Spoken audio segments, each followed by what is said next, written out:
और उसमें सर्वोदया टीका के माध्यम से 10 धर्मों में उत्तम आर्जव धर्म के विषय में बतलाया जा रहा था। और आर्जव धर्म के विषय में भी वर्णन करते हुए आचार्य श्री यहाँ पर शिवकोटि महाराज कहते हैं, उपर्युक्त उत्तम आर्जव धर्म पुष्ट्यर्थम विशेष भावनाश्च भवन्ति। अर्थात आर्जव धर्म की पुष्टि के लिए विशेष प्रकार की भावनाएं होती हैं। ता भगवती आराधना ग्रंथे निरूपिताः। उनका भगवती आराधना ग्रंथ में निरूपण किया गया है। गाथा 1426 से लेकर के 1430 तक। अधिगूह्यता विदोषा चाणेन कालांतरेण रज्जन्ति मायाये कौताये को इत्थ गुणो भवति लब्धो।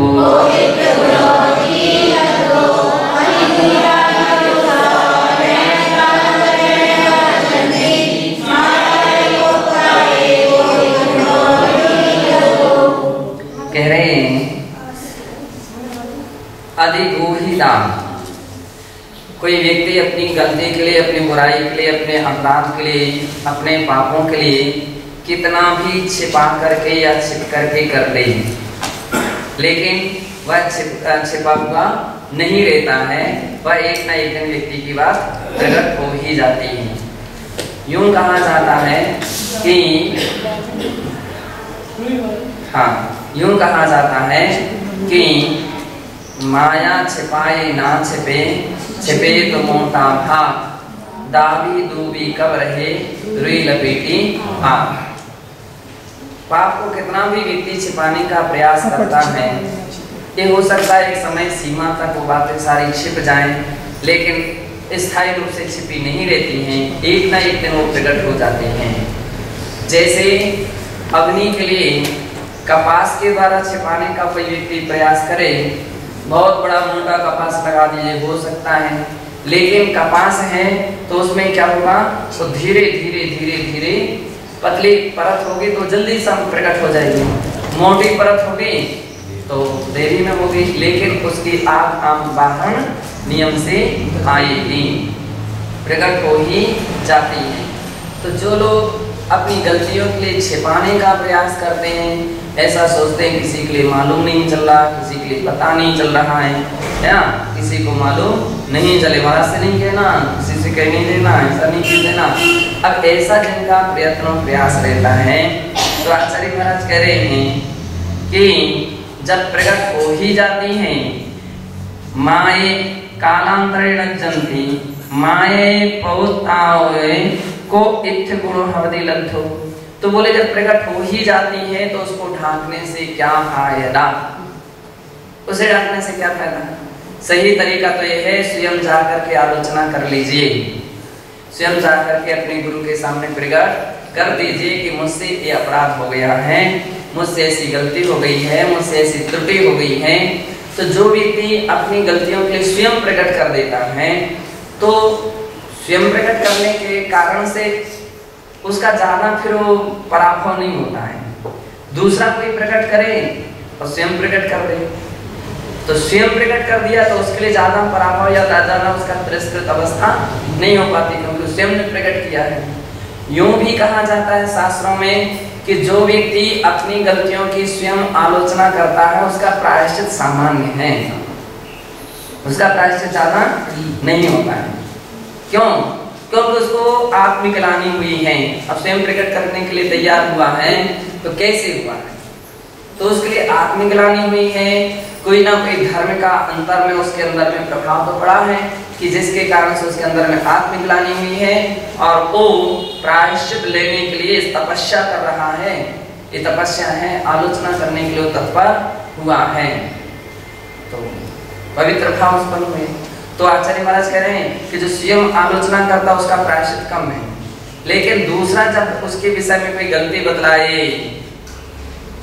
इन्होंने ऐसी गलती की है, इन्होंने ऐसी गलती की है, दूसरा बतला रहा है और वो नहीं बतला रहा, इसके बाद वो आकर के बतलाता है, तो आचार्य कहते प्रायश्चित की प्रतिशत तो बढ़ ही गया।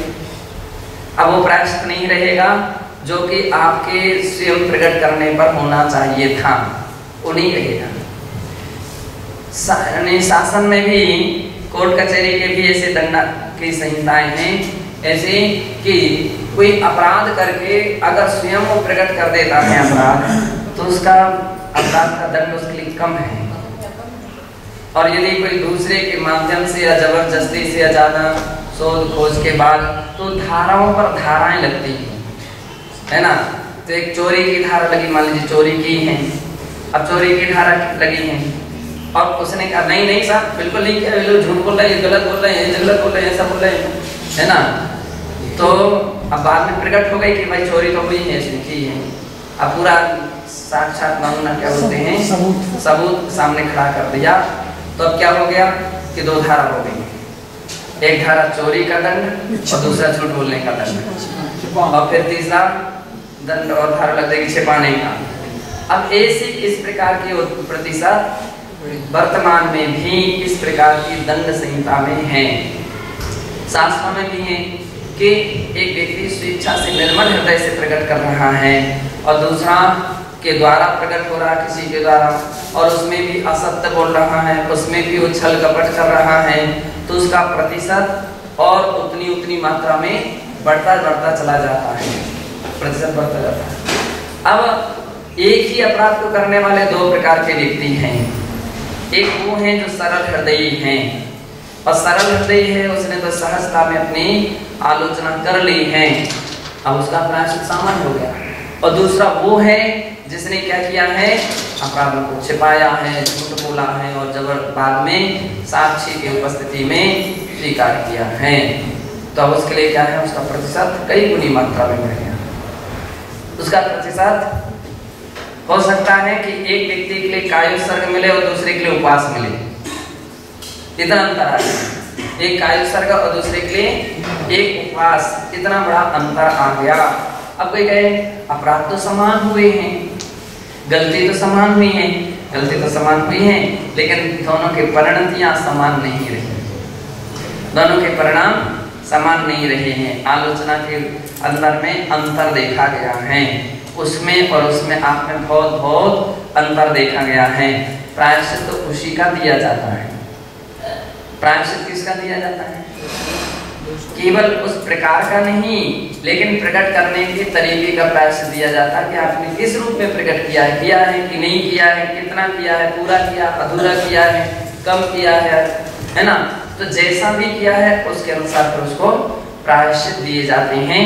तो आचार्य महाराज कह रहे हैं कि जो ज्ञानी जीव हुआ करते हैं, भवभीरु जीव हुआ करते हैं, सम्यक दृष्टि जीव हुआ करते हैं, तो इस विषय में चिंतन करते हैं, इस विषय में विचार करते हैं कि भाई देखिए गलती तो प्रकट होगी, आज नहीं होगी, कल होगी, परसों होगी, जब भी होगी होगी।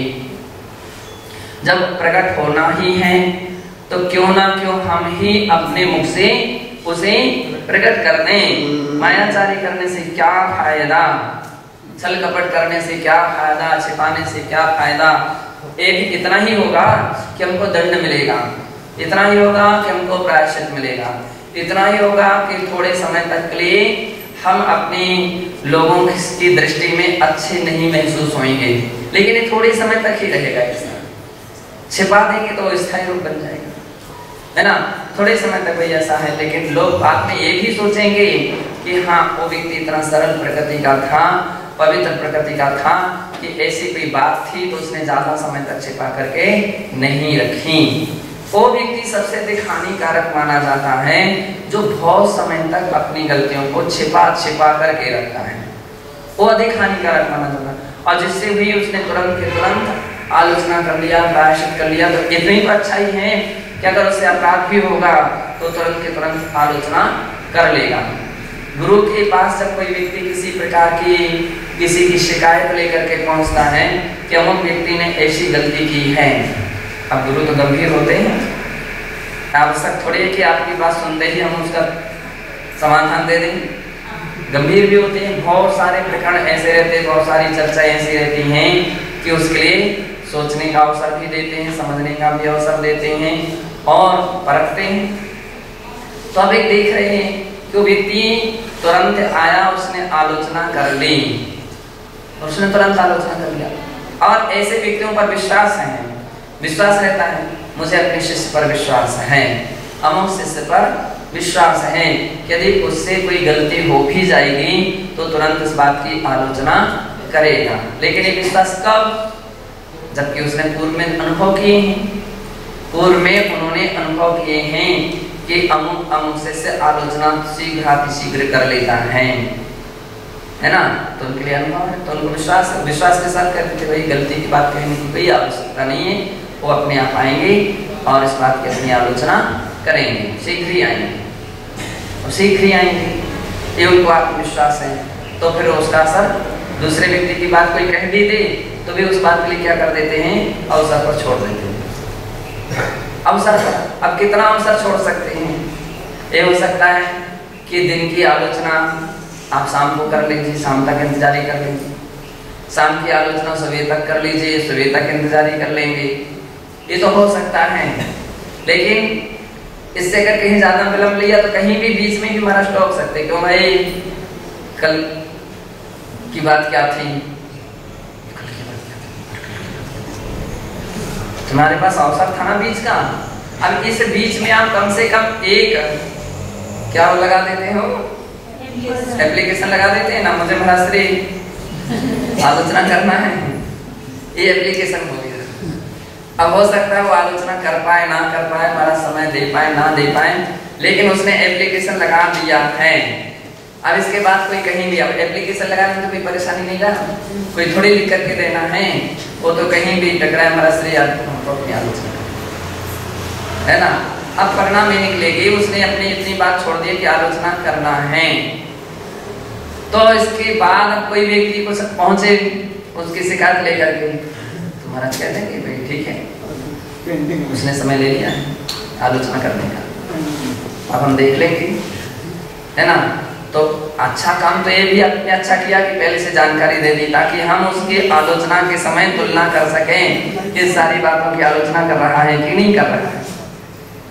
हम लोग संघ में क्या करते थे कि कोई व्यक्ति पेंटिंग इतनी पहले से आज्ञा लेकर के भी रख ले कि आलोचना करना है, फिर भी हम कुछ बातें ऐसी रहती थी महाराज के काम में पहले से डाल देते थे, इसलिए डाल देते थे ताकि महाराज उसकी तुलना कर सके।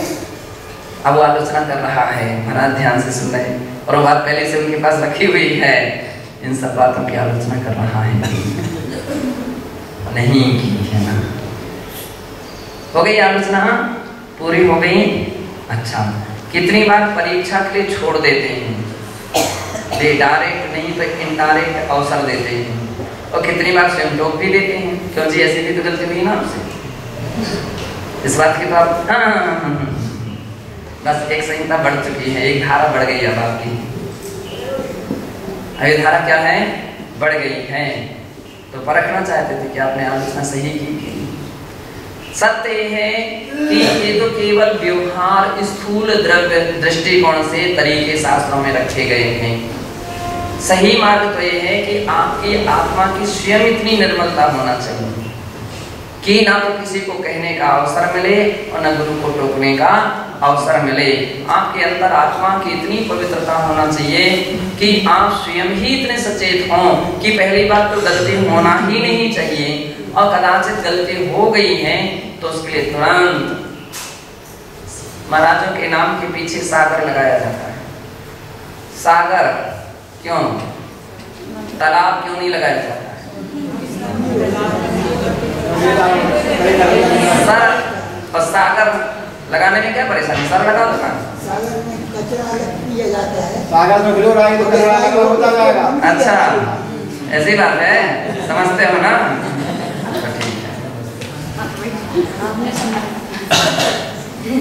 कि सागर इसलिए लगाया जाता है कि समुद्र में कचरा रह नहीं सकता है, उसमें जो उसकी लहरें उत्पन्न होती हैं, कोई भी कचरा अगर उसके अंदर में आ जाए, जो बड़े बड़े स्टीमर या नाव वगैरह कुछ भी रहती है ना, कागज मागज कुछ भी ऐसी सामग्री फेंक दो तो पहली बात तो या तो उसके जानवर ही खा जाएंगे, तो वहां तक किनारे तक पहुंचना कठिन है। कदाचित कोई ऐसी सामग्री हो जो कोई नहीं खा सके और डूब भी ना पाए, तो समुद्र क्या करता है, अपनी लहरों के द्वारा उसके लिए बहा ले जाता है। कहां तक, किनारे तक, और किनारे में ला करके उछाल करके फेंक देता है। इसलिए किनारों पर सबसे अधिक कचरा मिलता है, बीच में इतना नहीं मिलेगा, बीच में नहीं मिलेगा। ठीक इसी प्रकार से जिनके हृदय समुद्र की तरह हैं, जिनके मन में, जिनके हृदय में कोई ऐसे पाप नहीं टिक पाते हैं, वे तुरंत ही आलोचना के द्वारा, आलोचना उनकी लहर हो गई है, उन लहरों के द्वारा क्या कर देते, निकाल निकाल करके फेंक देते हैं। तो समझ लो उसका सागर होना सार्थक है, सागर लिखना सार्थक है। अन्यथा अगर वो नहीं निकाली गई बातें तो क्या हो गया, वो तो सर हो गया, सरोवर, सारी की सारी ओवरेज जितनी भी मिस्टेकें थी सब कचरा उसके अंदर में ही जमा रहता है। तालाब में काई लग सकती है, जिसके लिए अपने यहाँ क्या बोलते हैं, चोई लग जाती है, शैवाल छा जाती है, समुद्र में नहीं छा सकती, समुद्र में नहीं छा सकती, तालाब में छाती है। जो व्यक्ति अपनी गलतियों को छिपा छिपा करके रखते हो, तो सागर क्या तालाब है, वो सागर असीम होता है और तालाब तो बहुत छोटा रहता है। समुद्र में तो हजारों क्या लाखों ऐसे तालाब बन जाए, इतना सागर, सरोवर कितना छोटा होता है, बहुत छोटा होता है, समुद्र बहुत ऊंचा रहता है। जो गलतियों को छिपा छिपा करके रख रहा है, तो पहली बात तो सरोवर है, क्या है, सरोवर है। सरोवर इसलिए कि बहुत छोटा है, उसका मन, उसकी आत्मा, उसकी आत्मशुद्धि, उसका धर्म, जो कुछ भी सब उसका हृदय बहुत छोटा है। और दूसरी बात यह है, कचरा जमा करके रखे हुए हैं, ये कचरा निकालने में सक्षम नहीं होता है। जो लहरें तालाब समुद्र में उत्पन्न हो सकती हैं, वे तालाब में नहीं उत्पन्न हो सकती। वे इस प्रकार की कोई सामग्री आ जाए तो उसके लिए निकालने में सक्षम नहीं रहती, पड़ी रहती है वो सामग्री। ऐसे भी चोई के ऊपर कब देख लीजिए, पनी मनी वगैरह सब पड़ी रहती है, उसके लिए भी नहीं अलग कर पाता है। और जितनी भी वो हवा चलती है ना, कि लहरें निकलती हैं, तो चोई के ऊपर ऊपर से निकलती जाएगी, लेकिन उसमें कुछ भी अंतर नहीं आएगा। और उसके ऊपर कोई सामग्री पड़ेगी तो उसी में फंसी रहेगी, वो भी बाहर नहीं निकल पाएगी। तो इसलिए यूं कहा जाता है कि सरोवर नहीं, क्या बनना चाहिए, सागर बनना चाहिए। कि अपने अंदर में कोई भी समस्या आ जाए, कोई भी दोष हो जाए, कोई भी अपराध हो जाए, कोई गलतियां हो जाए, फटाफट निकाल करके उनको फेंक देना चाहिए। तो ऐसा कौन कर सकता है, सागर की तरह जिसका हृदय है।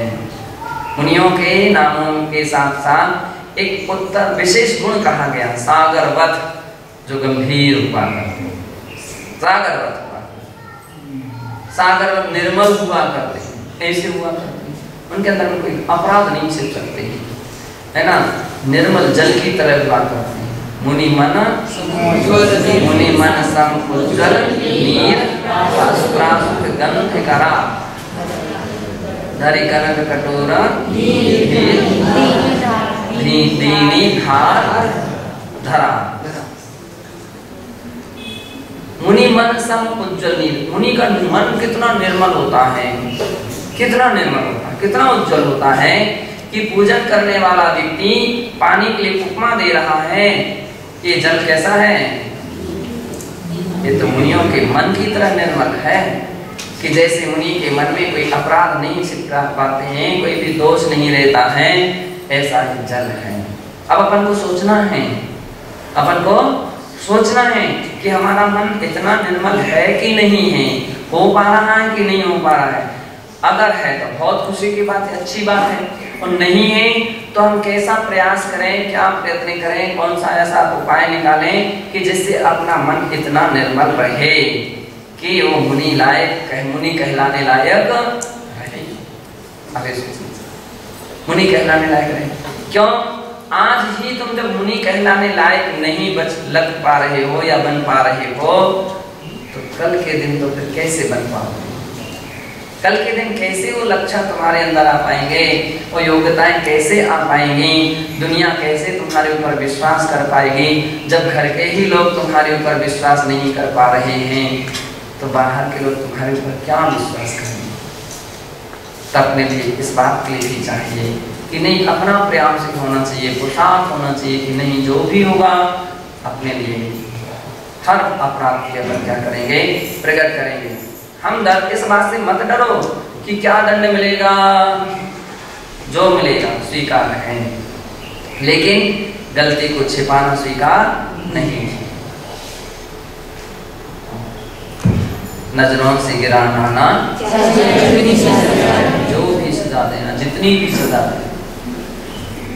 एक पवित्र अपन लोग बोलते हैं तो कभी बैठे बैठे सामायिक में, चिंतन में, विचारों में ऐसे पॉइंट भी अपने अंदर में आना चाहिए कि हर सजा हमारे लिए मंजूर है, पर अपने अपराधों को, अपनी गलती को, अपने दोषों को छिपाना मंजूर नहीं है। दुनिया की दृष्टि में भी गिर जाए कोई परेशानी नहीं है, लेकिन गुरु की दृष्टि में नहीं गिरना चाहिए। यूं कहा जाता है कि दुनिया की दृष्टि से गिरा हुआ व्यक्ति भी यदि गुरु की दृष्टि में समझता है तो एक दिन सभी में समझ जाएगा, लेकिन गुरु की दृष्टि से गिर गया, वो दुनिया के कितनी भी लोगों की दृष्टि में बन जाए, वो समझ सकता? कैसे समझ पाए? वो नहीं समझ सकता। क्यों नहीं समझ सकता है? प्रमाण पत्र तो यहीं से मिलने वाले हैं, हस्ताक्षर और मोहर तो यहीं से लगने वाली है। हर व्यक्ति कालांतर में इस बात की ही चर्चा करेगा कि इनकी गरिमा संघ में क्या रही। आज के समय जब थीसिस लिखी जाती है किसी के ऊपर, पीएचडी लिखी जाती है, तो उसके बचपने से सारी बातें ली जाती हैं। इनका बचपन कैसा था, अब तुम्हारे कहने से काम नहीं चलेगा। वो क्या होगा, पीएचडी वाले वहां जाकर के बात करेंगे कि हाँ ये जितनी बात कह रहे हैं बिल्कुल सही है क्या, आपका संघ में क्या रवैया था, कैसे आपकी पद्धतियां थी। तो संघ में जाकर के वो या संघ से लोगों से जो संघ में थे उनसे संपर्क बना करके, गुरु से संपर्क बना करके, अब इस प्रकार की संपर्क बना करके उसका व्यक्तित्व लिया जाता है, उसका व्यक्तित्व का परिचय लिया जाता है कि हाँ ये बात बिल्कुल सही है, ये बहुत अच्छे थे अथवा अच्छे नहीं थे, जैसे भी थे वो उस प्रकार के पॉइंटों पर अध्ययन किया जाता है। तो पीएचडी के दो पॉइंट रहते हैं, आलोचनात्मक और समीक्षात्मक, दो पॉइंट। समीक्षात्मक उनकी बड़ी अच्छी गुणों की प्रशंसा ही प्रशंसा, जिसमें अच्छी ही अच्छी बात कही जा रही है, और आलोचनात्मक कोई दोष, कोई अपराध, कोई मिस्टेक, कोई आपस की समस्याएं। अब उस समस्याओं के विषय में महत्वपूर्ण वो पॉइंट, वो अध्याय महत्वपूर्ण रखा जाता है कि मान लीजिए किसी से किसी का झगड़ा हो गया था, किसी ने किसी के लिए गाली दे दी थी, आप शब्द बोल दिए थे, अब वो आप शब्द बोल दिए थे, गाली दे दी थी, झगड़ा दे दिया था, उस परिस्थिति में इनकी क्या, मान लीजिए उसकी उस समय की क्या प्रस्तुति रही है उनकी, पहले गलती सही थी कि नहीं थी, और उस समय इनके आवेग, रोष, दोष की स्थिति क्या सी थी, उस समता भाव कैसे। तो दोनों, तो वही आमतौर पर गलती तो बिल्कुल नहीं थी, हो सकता गलती नहीं थी, लेकिन उस समय इनका प्रतिकारात्मक पॉइंट क्या था?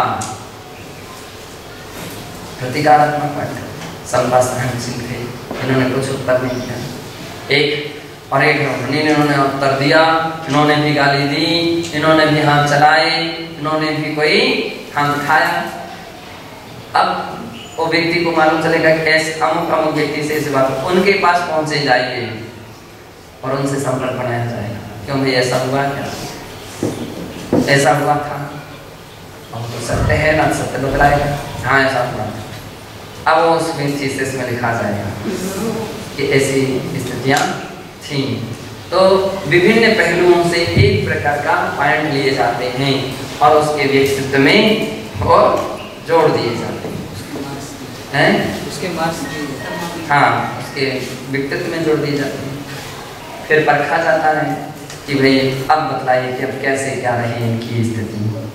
तो महावीर भगवान के जैसे महावीर भगवान के ऊपर किसी ने थीसिस लिखी तो उनके केवल स्तुति आत्मक या महात्म्य विषय ही पाठ नहीं ले जाएंगे, उनके विपरीतात्मक भी परिस्थितियां कैसी रही, महावीर भगवान के समय में कैसी कैसी विपरीत परिस्थितियां आई, कैसे उन्होंने संकट सहन किए, कैसे तकलीफ सहन की, और जो जो भी संकट आए उसमें उनकी क्या प्रतिक्रिया रही वो देखा जाता है। और सबसे अधिक वो ही प्रभावित होते हैं, सबसे अधिक नंबर वास्तविकता में कहा जाए उसी में रहते हैं। महात्मा को बहुत कम पढ़ते हैं, महात्मा बहुत कम ध्यान रखता है, लेकिन ऐसे परिस्थितियों में उन्होंने कैसे अपनी उपलब्धि दी उस पर अधिक रहता है। तो पूज्य आचार्य महाराज कह रहे हैं कि भाई अपने लिए सारे दोष होना ही नहीं चाहिए, उत्तम तरीका तो ये है अपनी हर साधना इतनी सावधानता के साथ होना चाहिए कि ऐसी कोई गलती ना हो, और यदि हो गई है हो जाए तो आपके ये तरीके होना चाहिए कि आपके अंदर में प्रायश्चित के भाव कैसे उत्पन्न हो रहे हैं, कितने जल्दी हो रहे हैं। अपन को सोचना चाहिए कि अपराध छिपेगा नहीं, आज नहीं तो कल। भाई आम व्यक्ति से छिप जाए लेकिन भगवान सर्वज्ञ के द्वारा तो नहीं छिप सकता ना, उनके केवल ज्ञान में तो नहीं छिप सकता। तो ऐसा समझ करके अपने लिए उस आलोचना उस अपराध को तुरंत ही प्रकट कर देना ही सबसे बड़ा श्रेयस्कर है। और जितनी जल्दी व्यक्ति प्रकट कर देता उसका मन फिर उतना निर्मल होगा, और जितने समय तक वो मान लीजिए अशुद्धि बनी रहेगी, वो क्या नाम से उसके अंदर में गंदगी बनी रहेगी, तो गंदगी फैलाती रहेगी, हैं? तो हृदय निर्मल नहीं रहेगा, आपकी जो भी क्रियाएं चलेंगी, आपकी जो भी साधना चलेंगी, आपकी जो भी समील समल समल समल समल ऐसा सबके साथ जोड़ा जाएगा, और वो तुरंत आलोचना वगैरह करके हृदय को निर्मल करती है। तो अब क्या हो गया? निर्मल निर्मल निर्मल, हर वस्तु के साथ निर्मलता आ गई है। तो ये यहाँ पर कहा गया है कि विचार ऐसा करते हैं। और परिभागम्य असंते से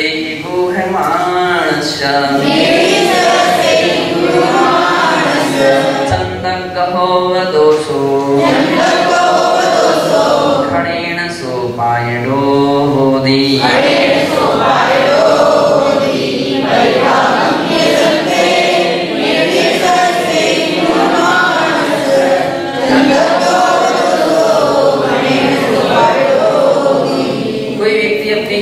छिपाता है तो कब तक छिपा सकता है?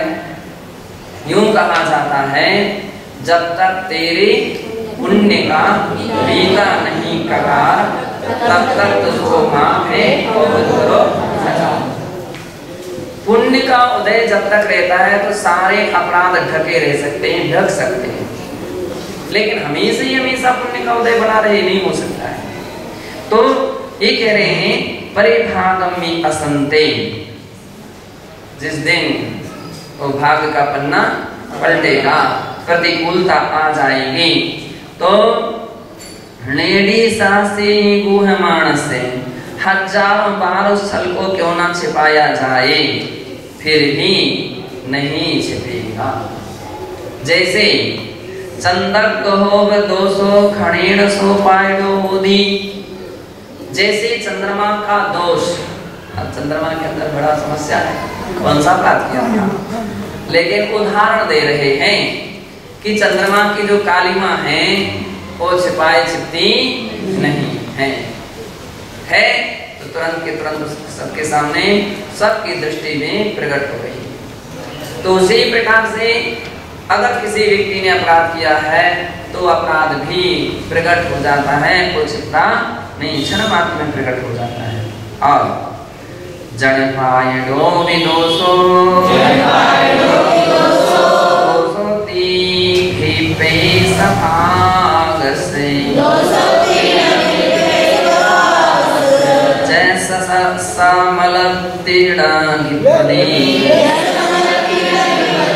समलम पीजय तलाय जलम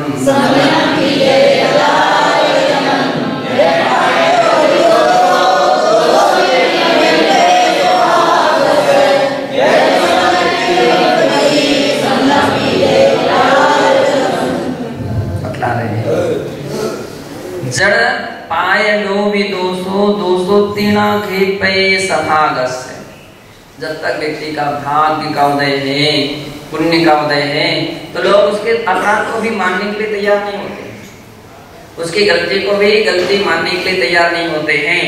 यशा कीर्ति नाम कर्म का जो परिभाषा आपने यहाँ दी है कि जिस व्यक्ति की यशा कीर्ति नाम कर्म का उदय चलता है, तो यशा कीर्ति वो गलती भी करता तो भी उसकी प्रसिद्धि अच्छे रूप में हो रही है।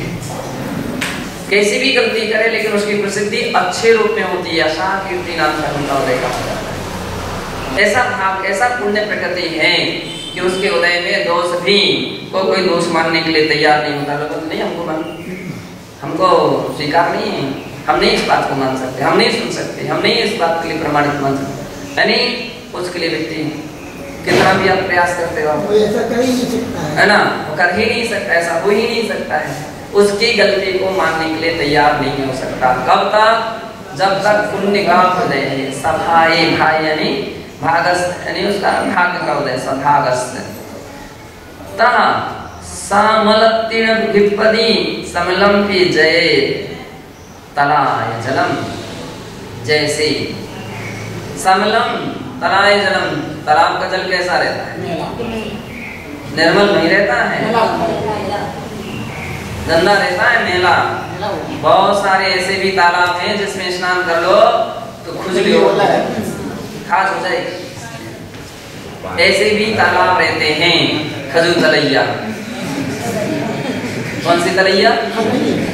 खजू तलैया प्रसिद्ध हो जाती है वो तालाब, उसमें उसके पानी से स्नान कर लो, खास हो जाएगी, खुजली होने लगती है, इतना उसमें दोष रहता है, ऐसा गंदा पानी रहता है।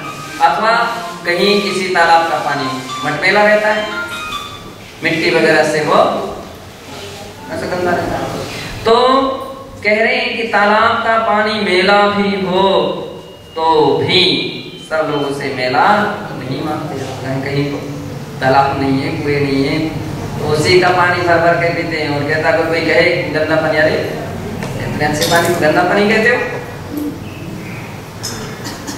फिर उसको स्वीकार करने के लिए तैयार नहीं होता है।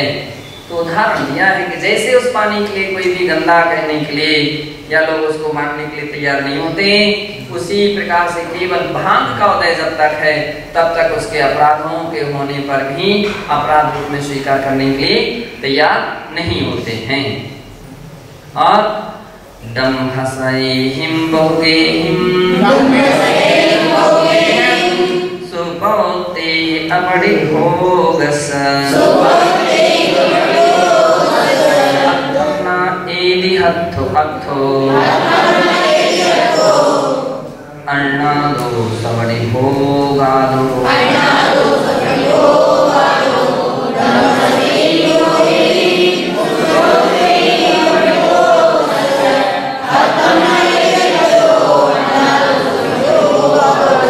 अब आप छल कपट कर रहे हैं, छल कपट करके दूसरे के धन को हरण कर रहे हैं, उसके धन को क्या कर रहे हैं? छीन रहे हैं।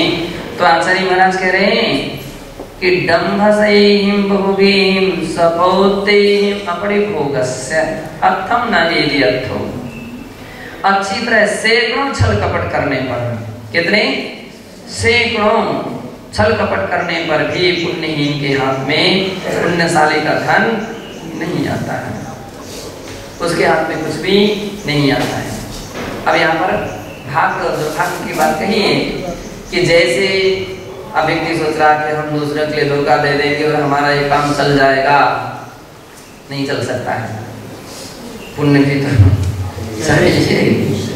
पुण्य नहीं है, पकड़े जाते हैं व्यक्ति, और जब पकड़े जाते हैं तो जरा भूल से जाए, फिर तो पूरा का पूरा उसकी सफाई हो जाती है। एक बार एक जगह का एक व्यक्ति आया था और वो केवल इस बात को लेकर के आया था कि हम बड़े परेशान हैं, अब हमारे पास कोई बिजनेस नहीं है, व्यापार नहीं है। क्यों, क्या बात है? हमारे पास पहले मसाले की दुकान थी, उसने कहा मसाले की पिसाई आदि करता था और उसमें कोई नंबर 2 की सामग्रियां मिला ऐसे मिलाते होंगे। तो जब ऐसी सामग्री मिला करके बेचता था, उसके ऊपर छापा पड़ गया। छापा पड़ गया। तो फिर क्या हुआ, सारी बात प्रकट हो गई, अखबारों में, समाचारों में, सब लोगों की दृष्टि में आ गई। अब तो उसके यहाँ मक्खी भी बैठने के लिए तैयार नहीं थी। ग्राहक तो बहुत दूर की बात हो गई, ग्राहक तो बहुत दूर की, मक्खी भी बैठने के लिए तैयार नहीं थी। उसका सारा माल ऐसा का ऐसे ही पड़ा रह गया और कोई खरीदने वाला नहीं। हर दुकानों ने लेना बंद कर दिया, हर ग्राहकों ने लेना बंद कर दिया। परेशान, अब इतना माल हमारा क्या होगा, क्या होगा, फेंकेगा, तुमने गलती की ना, उसकी तो सजा है। तो कहने का तात्पर्य है कि जब व्यक्ति पुण्यहीन होते हैं तो कितना भी तुमसे पाप को छिपाने का प्रयास करो, कपट करो, छल कपट करो, लेकिन ये तुम्हारा छल जो है वो पुण्यहीन के हाथ में पुण्यशाली का धन नहीं आता। कितना भी छल करके चाहो कि हमको ये वस्तु मिल जाए, पैसे मिल जाए, धन मिल जाए, या और भी कुछ भी अपनी उपलब्धि मिल जाए, छल कपट करने से तो और बनी बनाई इज्जत भी समाप्त, अपनी गरिमा और प्रतिष्ठा भी समाप्त हो जाती है केवल छल करने से। संघ में एक बार क्या हुआ कि कोई महाराज किसी संघ के आ गए। महाराज तो करुणाशील थे, विमल समाज की दया और करुणा तो कहना ही क्या, बहुत दयालु थे, बहुत करुणाशील थे। वो आए तो उन्होंने प्रार्थना कर ली कि महाराज श्री आपके साथ चातुर्मास करना चाहते हैं। तो बहुत अच्छी बात है, आराम से करो, धर्म ध्यान करो, आत्म कल्याण करो, कोई परेशानी नहीं है। अब स्थान तो दे दिया और उन्होंने क्या किया कि धीरे धीरे पंख काटना शुरू कर दिया। कभी इनसे मिले, भैया चातुर्मास के बाद तो हम जाएंगे, तो तुम हमारे साथ तैयार हो जाना, उन्होंने तुम हमारे साथ, वो तैयार नहीं तुम हमारे साथ, तुम। अब ऐसा कुछ प्रयास करके उन्होंने प्रयत्न करना शुरू कर दिया। महाराज की कान में बात आ गई। अब जब बात आ गई, बस पॉइंट के लिए पेट में रखे रहते, संभाल करके रखते थे। अवसर आया तो महाराज ने उसके लिए ओपन कर दिया। अब जब वो बात ओपन हो गई तो वे सबके सब चेंज हो गए। हमने कब कहा जाने के लिए, हमने कहाँ कही थी, हमने कहाँ बोला था। अब सारे महाराज ने उठा किसी का मंडल, चलो यहाँ से बिहार करो। उसी समय सबके सामने प्रस्थान हो गया। क्या होगा, चातुर्मास, दोनों उदाहरण, चातुर्मास का भी उदाहरण है और चातुर्मास के बाद का भी उदाहरण है। चातुर्मास का भी उदाहरण है, एक जने चातुर्मास में कैसी स्थिति बन गई थी तो महाराज ने बता दिया था। दूसरी जगह उन्हें समय व्यतीत करना पड़ा, कैसे उनका हमारा समय, क्योंकि ओपन में सब बातें आ गई, सारे लोग और सारी समाज के सामने बातें आ गई, तो कोई मुंह दिखाने लायक नहीं, बड़ी मुश्किल से उनके आहार हो पाते थे। महाराज की दृष्टि से गिर गए ना। तो कहने का तात्पर्य है कि अपन कभी कोई लोग सोचते कि अरे हमारा छल कपट चल जाएगा, हमारे अंदर की बात कोई नहीं जानेगा, हमारे अंदर की बात कोई नहीं समझेगा, अपन अपने हिसाब से धीरे धीरे अपना काम कर लो, मालूम चलेगा। कब मिलेगा, अवसर आएगा, समय आएगा तो क्या कह रहे हैं कि आप सोच रहे हो कि सब कुछ हमारे हिसाब से काम चल जाएगा, लेकिन भैया इसके लिए तुम्हारा पुण्य भी चाहिए। बिना पुण्य के कोई उपलब्धि नहीं मिलती। फिर तो महाराज ने पूरी गाथा खोल दी होती। तुम्हारा ऐसा व्यवहार रहा, ऐसा व्यवहार रहा, किन किन को ले गए, किन किन के साथ कैसा व्यवहार किया, सारी बात खोल दी।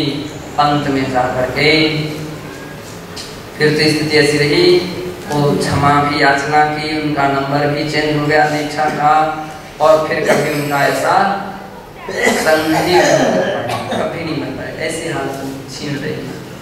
तो कहने का तात्पर्य है कि व्यक्ति चाहता है कि हम छल कपट करके कुछ उपलब्धि पा लें, छल कपट करके कुछ लाभ ले ले, हमारी उन्नति हो जाए, उत्थान हो जाए, कभी भी नहीं हो पाता है।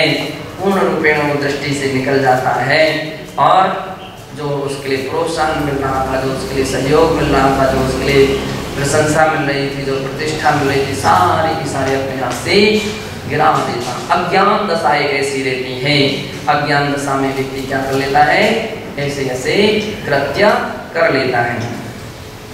हमारे संग के कई उदाहरण है। और कोई गलती एक बार कर लो, द्वारा, अब द्वारा आपको मालूम चलेगा, एक बार कर लिया ना, द्वारा तो आप सतर्क रहेंगे, अब द्वारा मालूम ही चलेगा कि हाँ कितनी अपने लिए हानिकारक, अपनी वर्तमान इस लोक की समस्या इस लोक में भी कितनी हानिकारक है, तो परलोक में भी कितनी हानिकारक हो सकती है। तो ऐसे पुराने संघों में बहुत सारे आचार्य लोग इस विषय में बहुत कठोर रहते, बहुत मजबूत है ना। यूं कहें कि आचार्य भी पत्थर की तरह होते हैं, सिर पिघलने से आचार्य श्री के हाथ में तो कई उदाहरण हैं ऐसे, एक उदाहरण है जो उनकी दृष्टि में से गिर गया यानी अब वर्षों के वर्ष निकल जाते हैं, छोटे छोटे आगे बढ़ते जाते हैं, अभी वहाँ के वहाँ ही सोचते रह जाते हैं क्या करूँ के उपाय भी काम नहीं करते। तो अपने लिए कभी भी ऐसा छल कपट नहीं करना चाहिए, ऐसा कहा है। और ये परत लोई तो से बहुए आवेहाई माया यदि अपनो गणिता भवदी माया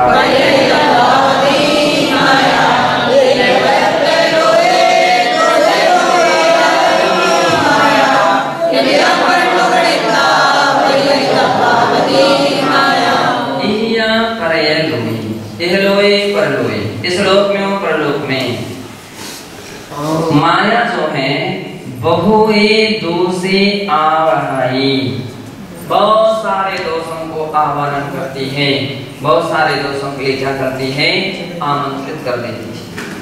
कौन? माया, छल कपट। यदि अपनो गणिता, और उनके लिए बुलाती लाती है ऐसा जान करके। परिहरिदव्वा हवदि माया, माया क्या करते हैं, परिहरिदव्वा, उसके लिए इसलिए अपने लिए क्या करना चाहिए, उस माया का परिहार करना चाहिए, उस माया को छोड़ देना चाहिए, उसका त्याग कर देना चाहिए, अर्थात कभी मायाचारी नहीं करना चाहिए। किंचे माया संलेन युक्ता कश्चित भवेत् तो वृत्ति अपि न संभवति।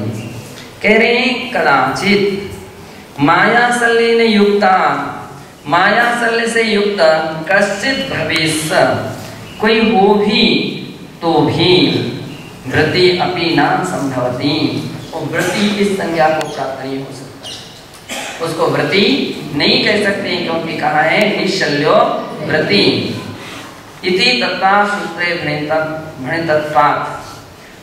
तत्वा सूत्र के 7वें अध्याय के 18वें सूत्र में कहा कि निश्चल्यो वृत्ति, जो निश्चल है वही वृत्ति कहलाता है ना, किंतु जहाँ शल्य है वो वृत्ति नहीं हो सकता है। और शल्य कितनी होती हैं, 3 प्रकार की, माया, मिथ्या, दान।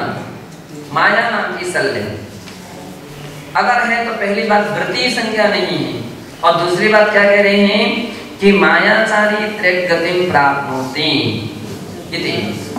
मायाचारी करने से वृत्ति तो रहे नहीं, और अगर उस मौके पर आयु का बंध हो जाए तो कौन सी आयु का बंध होगा, कहाँ भी है माया तैरज्ञो नश्य इति च तत्वा। तो माया तैरज्ञो नश्य, मायाचारी करने से त्रिंचयोनि का आश्रय बंध होता है। माया कसायस्य मायाचारणश्च कुत्सित रूपं भगवती आराधनायां विशदीकृतं तन्मरणीयं सर्वैः। माया कसाय के करने वाले जो मायाचारी प्राणी हैं उसकी कुत्सित स्वरूपम, गलत स्वरूप को, खोटे स्वरूप को भगवती आराधना की 1376 से 1381 गाथा में कहा है। विशदीकृतम तन्मननीयम सर्वै, वो विशद रूप से वर्णन किया, उसको आप सभी को मनन करना चाहिए। वहाँ कहा है जद कोदि समिद्धो भी ससल्लो न लभते शरीर निर्वाणम माया सल्लेन तहा बुद्धिम तव समिद्धो भी।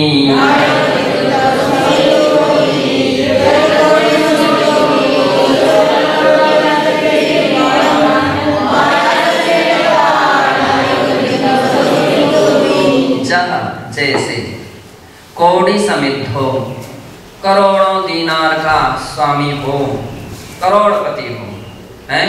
कैसा हो? करोड़पति हो, और ऐसा समृद्ध होने पर भी सासल्लोण लभते शरीर निर्वाण, लेकिन एक छोटा सा कांटा यदि उसके लिए लग जाए, आस्तनक्सी अनदेसा,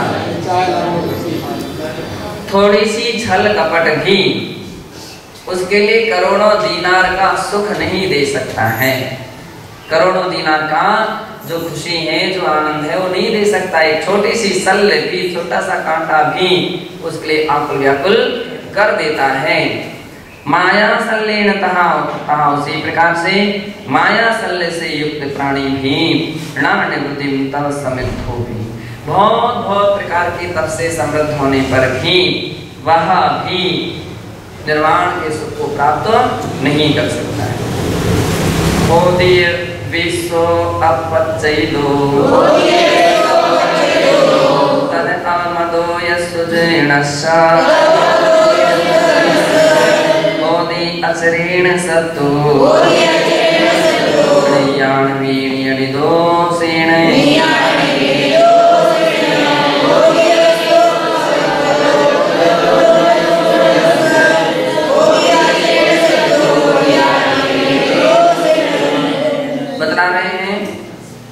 दोषेना निकृति, यानी इस माया छल कपट के दोष से मनुष्य जो हैं क्या करते हैं? ओदी विशेषो अपच्चेदो, है ना, सभी लोग उससे क्या दो द्वेष करने लगते, वो दो द्वेष का पात्र बन जाता है।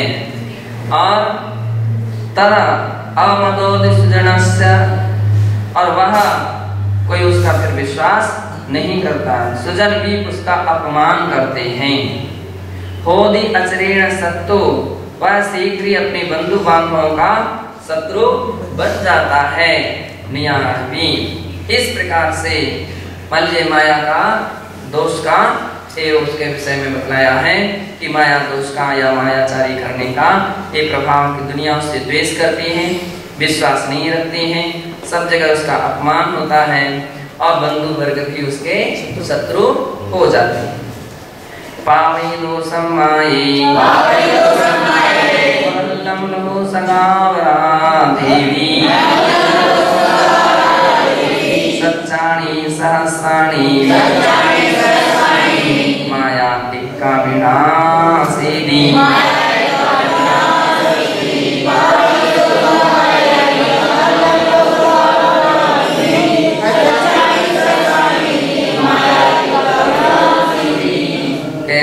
पावै दोषम माया ही महल्लम लहु सगावराधीमी, स्वयं द्वारा थोड़ा सा भी अपराध होने पर मायाचारी महान दोष का भागी बनता है। एक बार भी मायाचार हजारों सत्यों को नष्ट कर देता है।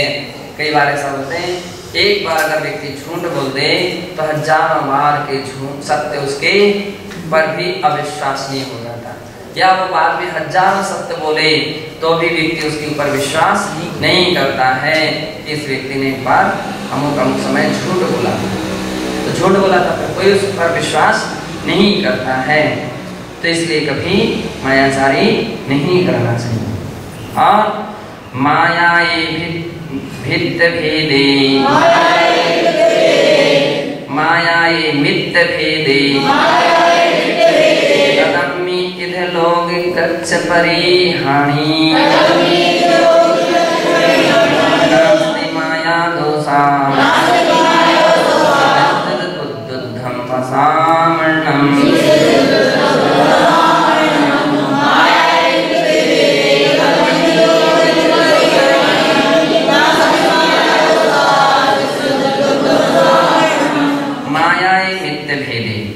मायाचार से मित्रता नष्ट होती है और उससे इस लोक संबंधी कार्यों का विनाश होता है।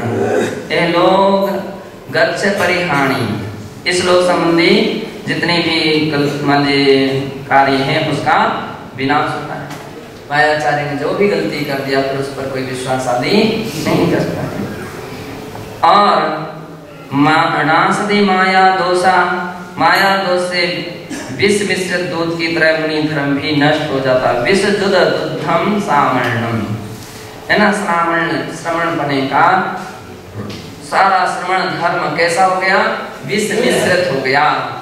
दूध बहुत अच्छा रहता है, ताकतवर होता है, बहुत स्वस्थ कारक होता है, लेकिन उसके अंदर में विष की कोई बूंद पड़ जाए तो क्या हो जाता है, वो मारक हो जाता है, उसके लिए कोई भी ग्रहण करना नहीं चाहता है। तो इसलिए जो माया दोष से युक्त है उसका सारा श्रामण्यपना भी दूषित हो जाता है, उसको फिर कोई भी स्वीकार नहीं करता है। इस प्रकार मित्रता और कार्य का नाश तथा मुनि धर्म की हानि, ये सभी माया दोष के लक्षण हैं। माया करे दिनीचा बोधं मिथ्येनवंशयं तिर्यं माया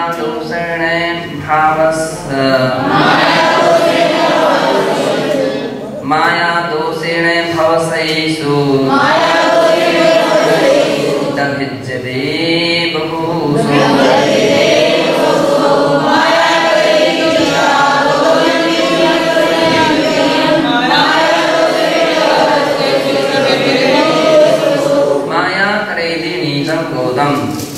मायाचारी करने से नीच गोत्र कर्म का आश्रय होता है। इत्थिरवंशयं त्रियं, स्त्री वेद नपुंसक वेद कर्म का आश्रय बंद होता है। त्रियं त्रियंच गति या त्रिंचायु का आश्रय बंद होता है।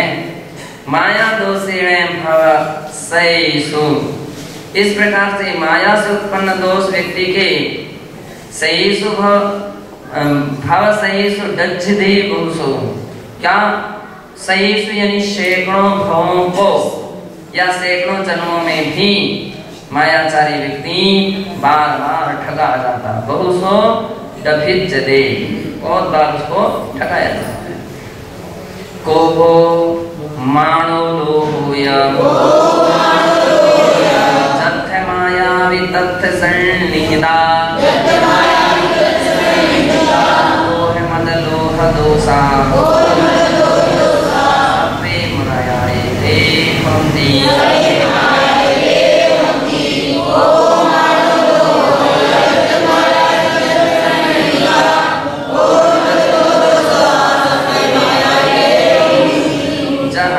जहाँ मायाचार है वहाँ कोहो मानो लोहो, क्रोध भी है, मान भी है और लोभ भी है। तो जहाँ मायाचार है वहाँ क्रोध मान माया लोभ ये सभी रहते हैं। और